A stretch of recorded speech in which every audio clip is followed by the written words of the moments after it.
My name is Janet Macias. I'm a customer success manager currently, and I'm located in Chicago, Illinois. I was an education administrator and I had a background in teaching as well. I'm passionate about supporting learners and their educators in ways that really help with accessibility and targeting marginalized communities. The challenges I faced in my last industry that pushed my transition to customer success were mainly seeing a glass ceiling in terms of growth and professional development. A lot of times in education, the highest you can often get is a principal or something that's on site on a brick and mortar. And I really wanted to expand my reach and make a larger impact on students, not only on a local scale, but a national or even global scale. So that was the biggest push for me to transition out of the classroom, out of the education setting. It's important in the tech space to have customer success managers like myself because I think it's really important to have a variety of backgrounds and a variety of perspectives. Although I come from education, I was a learner myself that experienced the challenges that a lot of the students I'm currently aiding are facing. As a member of a marginalized community, as a Black woman, I think it's also very important to address the accessibility features that sometimes are not given to different kinds of communities and kind of to bring that different voice to the table to represent the communities that I'm serving. When I joined this organization, I was really impressed by the impact it made and how it was able to really tweak things and adjust to the learner versus the learner having to adjust to the materials they're facing. I saw a lot of learners left behind and getting frustrated because they weren't able to keep up with the pace of the materials that were provided with them. And what my organization is currently doing is making sure they're meeting learners where they're at so they can learn at a pace that matches what their educator is trying to provide to them alongside their peers. Bootcamp really taught me that a healthy relationship means it's an open door. It's not just solving a problem and closing. It means that you're actively having these conversations, digging into uncomfortable topics and really challenging the customers sometimes to really look in and find opportunities for growth. So what I really appreciate about the cohort is that it really expanded on my knowledge of what CS was in that sense and gave me the comfort to have those pushing questions, to have conversations that weren't just open and closed. And it's really helped me form customer relationships where the customer feels confident in my assessment skills, but also feels like they're able to come to me with challenges and I'm able to give them a solution that has a long track ahead versus a quick one-time stop where they feel like they cannot come back to me. I would connect powerlifting to customer success in a handful of ways. The first way would just be determination. In lifting, it takes years and years to get to where you want to be.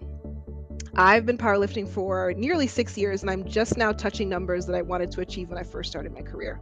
Another pillar is patience.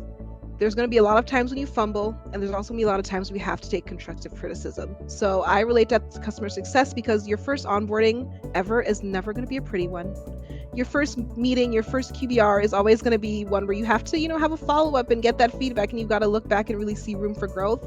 I sort of liken the two because it's a labor of love where you get to see the fruits of your labor over time, but perfection is not built in a day. And the beauty of it is it's ever evolving. There's no glass ceiling in customer success. So even if you reach senior or director of CS, there's always different ways you can branch off. You can be on a board of directors. You can do a consultative kind of approach. So I really liken the two because there's not a limit to where you can grow. And that's really what appealed to me about customer success in the first place when I was looking to transition.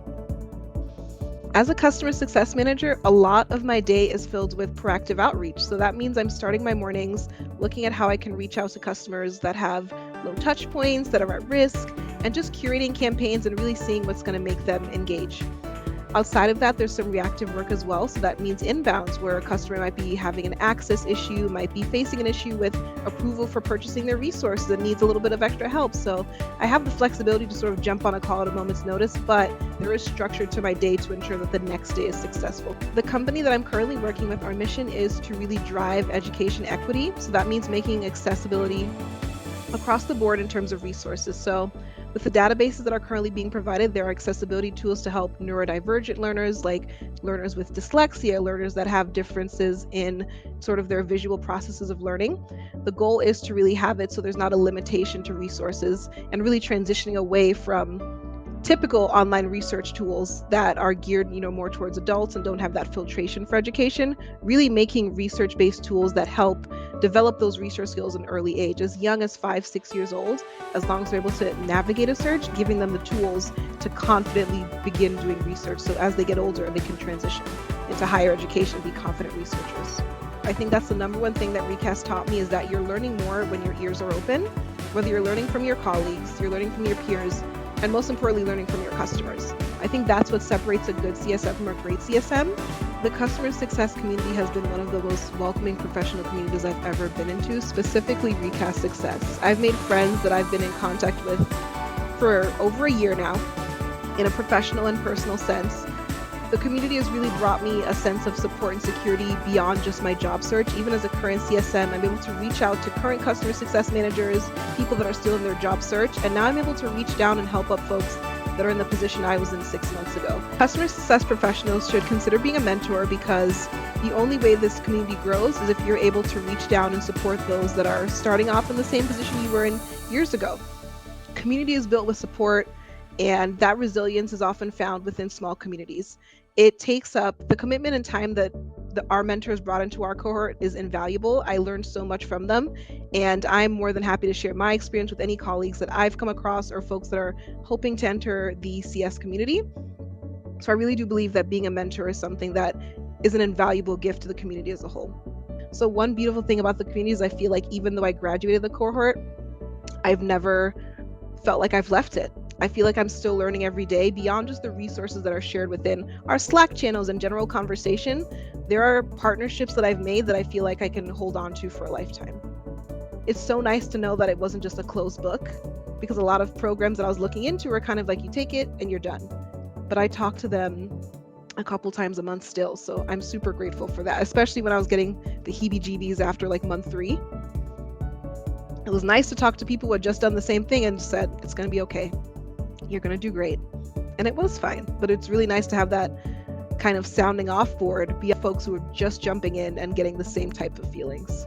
You should join Recast Success if you're ready to make the transition into tech and you want to build a community along the way.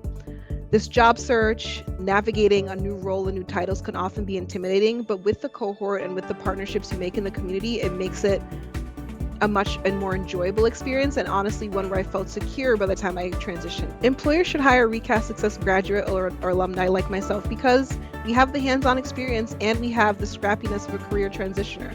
A lot of times, even though we don't have formal CS roles, we're doing a lot of CS functions in different spaces, and we also often bring the perspective of sometimes the customers that these organizations are tailoring to.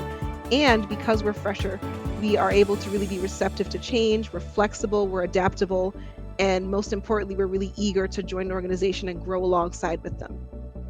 I was in interviews very comfortable discussing topics that they were asking me about. I was able to curate a resume that really reflected my transferable skills. And I feel like it made me a much more desirable candidate as well. So I feel like if you're driven, you know you have the skills to do it, and you're ready to really take on the challenge, Recast Success will help you get where you need to be.